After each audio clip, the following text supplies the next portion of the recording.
I had to go as an able-bodied person. I had to go on a huge journey of self-discovery in terms of, well, I didn't realise how difficult travel was for a large part of the population who may have disabilities of different descriptions.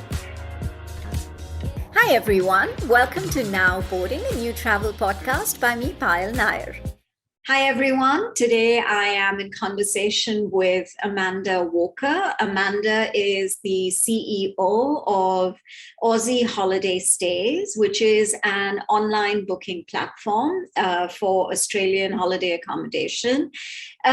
She has been a winner of the 2020 Business News 40 Under 40, and in 2019, Amanda was also a finalist at the WTA Tourism Awards and the Insight Startup of the Year Award. So thank you so much for joining me today, Amanda. Thank you for having me, Payal. I really appreciate it. So let's start. I think let's backtrack a little bit and start from, a little bit about you. And before we move on to actually talking about your platform and, what it stands for and all of that. So just a little background on you would be interesting. Sure.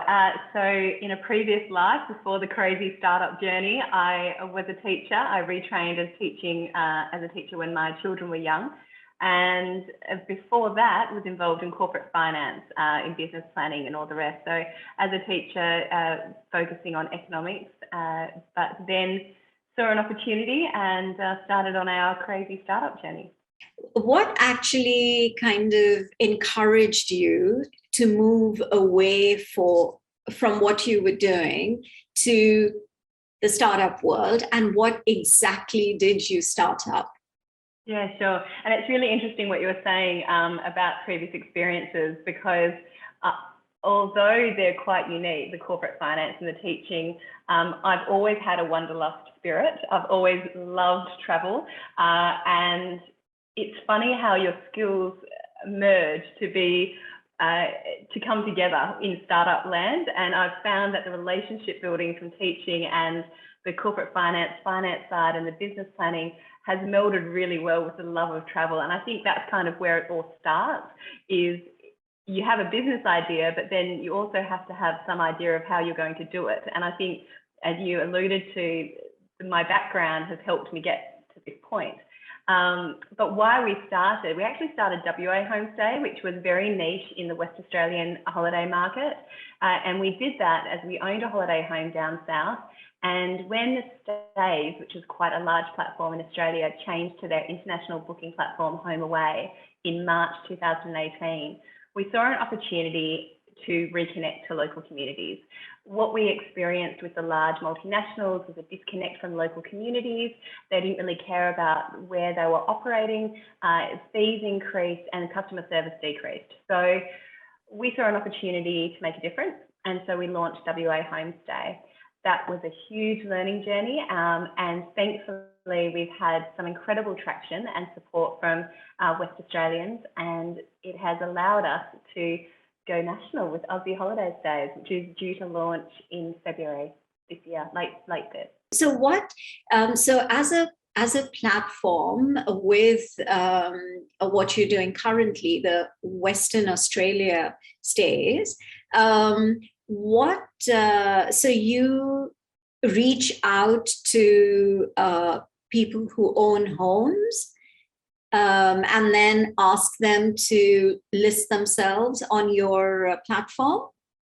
Yeah, so a lot of it was just calling, and my little speech was basically, I'm a holiday homeowner myself, and I've been a little bit disillusioned by the bigger booking platforms, and that seemed to resonate to the point where they were happy to come on that journey and take that leap of faith and list with us. It's on a pay-per-booking basis, so there's no risk to them, and start building up that housing base. And then, of course, with the two-way marketplace, it's not just the homes. You have to then get the guests, and that was the next part of the puzzle that we had to put together. Okay, so when you said you call homeowners, right? Is there any particular criteria that you enforce for a homeowner to list on your platform? Yes, so we are a big supporter of sustainable tourism, and it was one of our decisions that we made early on, speaking to local communities and some of the other accommodation providers, because we deal with self-contained accommodation, holiday homes, and the like. So speaking to bed and breakfasts and farm stays and other people, locals that actually live and work in those accommodation types, it was really clear that they were under a lot of pressure from the rise in unregistered properties that were listing on these larger booking platforms. And they were the soul of the holiday destinations. And you don't want to lose that, because you become a shell of a destination. Like Venice, it doesn't have any locals living on the island. It's all short-term accommodation, and it becomes a little bit commercial, and I think loses what makes it special in a way. So we made a decision early on to work with the local governments within Western Australia to only ensure registered properties listed on our site. And I'm really proud of that. And it's something that we will continue when we go across to Aussie Holiday Stays.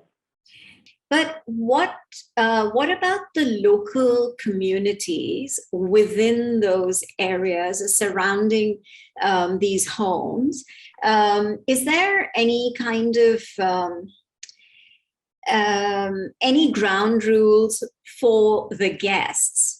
In terms of how they give back to the community, or how do they behave with the local community? So is there any kind of ground rules that you as a platform has sort of encouraged and set up? Because at the end of the day, it's all about being responsible, right?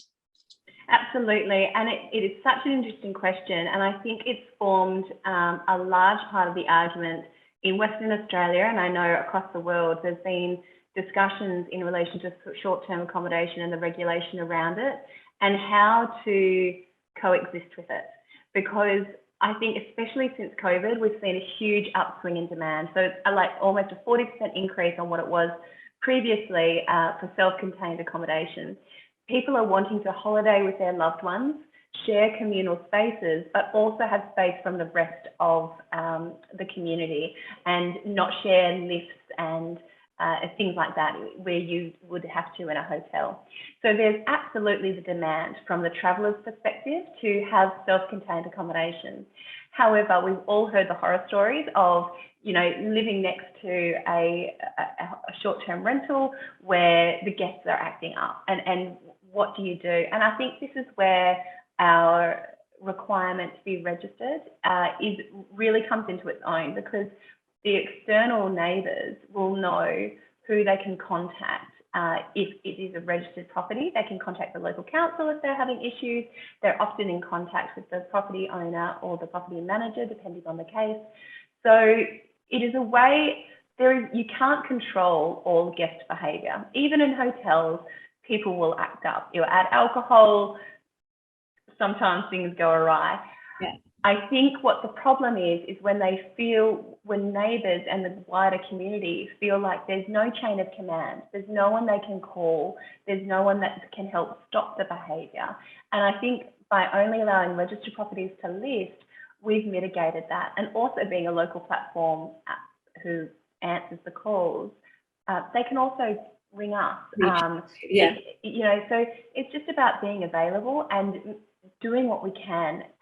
Certainly there is talks about code of conduct coming in. The state government's currently under review. So it will be very interesting to see what comes from that. I'm all for a code of conduct, but it's always the compliance side. You can have it, but how do you ensure that that's actually what they're doing? Yeah, that's always the tough part. But do you think, in general, over the past few years, there has been some sort of a shift towards sustainable and responsible tourism? At least, let's just be more specific and talk about your region and what you have control over. Do you see any shift at all? I think there is. To be honest, it's not something that I've noticed locally as such. Where I've noticed it is more on the global scale. So I'm involved in a couple of chat groups for people that love travel. It was actually something that I discovered during the lockdown, and not being able to travel and having a traveler's spirit, I was kind of reaching into anything that would give me a taste of travel, and meeting these wonderful spirits from across the world who shared that love of travel was really quite refreshing. I was surprised about how much that gave me personally. And speaking in that terms, there was a lot of conversation around being really conscious of some of these larger multinationals not doing the right thing in local communities, and having the rise in unregistered properties, which puts increased pressure on local communities in terms of long-term rentals, housing affordability, societal amenity issues. So there is a lot of conversation around it. And I think people are becoming more aware that it's something that you need to look into. If you truly love the holiday destination and you want to care for the local community, it is something that you have to think about when you are booking. Do you plan at some point to, once, the COVID situation has cleared up, or not 100%, but at least, it will encourage, or Australia will allow travelers from across the globe without restrictions. Would you open up because now Aussie Holidays is obviously not just limited to one state, but it's national. Would you open it up for international travelers? Of course, and it is open now to international travellers. It's just the fact that, well, when we launch, it's open to international travellers. It's just that people can't get here. So absolutely, welcoming with open arms. It's funny, in the West Australia, very strong ties to Singapore and Malaysia, a lot of families coming together, and so wanting a house rather than hotel rooms, because they're often travelling with extended families. And just before COVID hit, the direct flights from India were just starting into Perth. Now, obviously, things have been thrown into disarray, but love it, because a lot of the time, traveling with these extended families, even I've got a family of 5, so I've got 3 children, 2 hotel rooms just doesn't work, especially when they were younger. So self-contained accommodation appeals to a lot of people, and certainly international travellers, we can't wait to have you back, and I can't wait to be one again and take off. I know that whole, I so relate to you, because even I have this, I'm an explorer, this whole wanderlust. It's just something which I feel like is in my blood. So I'm passionate about it, which is why I'm very, very passionate about now boarding. And I'm so excited because, it's so many different conversations, so many different perspectives, and all leading to a common message, which is to be able to travel responsibly, to be aware of your environment, to be aware of the communities, to give back, to leave a footprint, like you mentioned.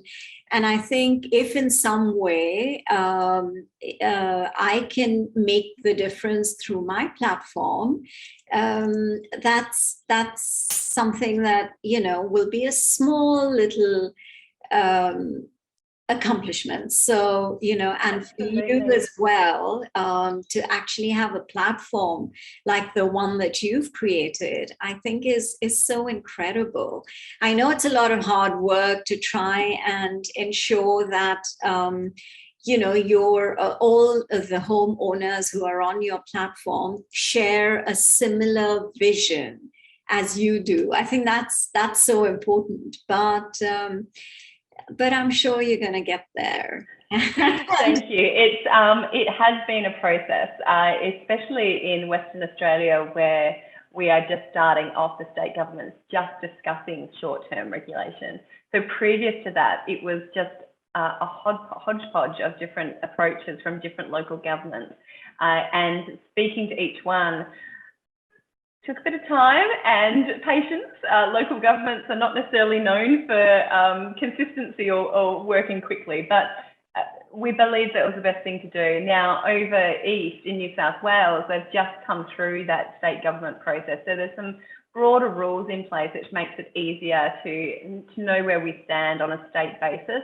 And Western Australia will definitely get there. It's just obviously COVID hit and everything kind of got off schedule. Yeah, excellent. Yeah, I think it's one step at a time, but obviously heading in the right direction. Yes. Yeah, this has been such an incredible conversation, Amanda. Thank you so much. I've really, I'm really, really excited to see, how the whole Aussie Holiday Stays actually kind of unravels itself, and you must be excited as well. So very nervous, but very excited. Yeah, I'm sure. Yeah, no, it's going to be a huge success, and I think you're headed in the right direction, and I think that's the important thing. And then eventually, who knows? But good luck, and I've really, really enjoyed this conversation, and I'm gonna follow you and see where this actually takes you, and I hope you're able to travel again very, very soon. Thank you. Don't want to make you envious, but I've managed last year as well as this year this year's just started, so I came back early this year, but I could not I just could not hold myself back. So well, I am jealous, but that is fine. And my brother is in the UK, and so he's going to Mexico in a week's time, and I'm just but anyway, my time will come. Absolutely. It's only a small amount of time in the scheme of things. And thank you so much for having me on. I've really enjoyed our chat. Thank you, Amanda. Bye. Bye. Bye. Hope you enjoyed this episode of Now Boarding, a travel podcast. Check out other episodes on Spotify, Apple Podcasts, Google Podcasts, or wherever else you listen to podcasts. And of course, don't forget to share your thoughts with us. Stay tuned for more exciting episodes only on Now Boarding, a travel podcast.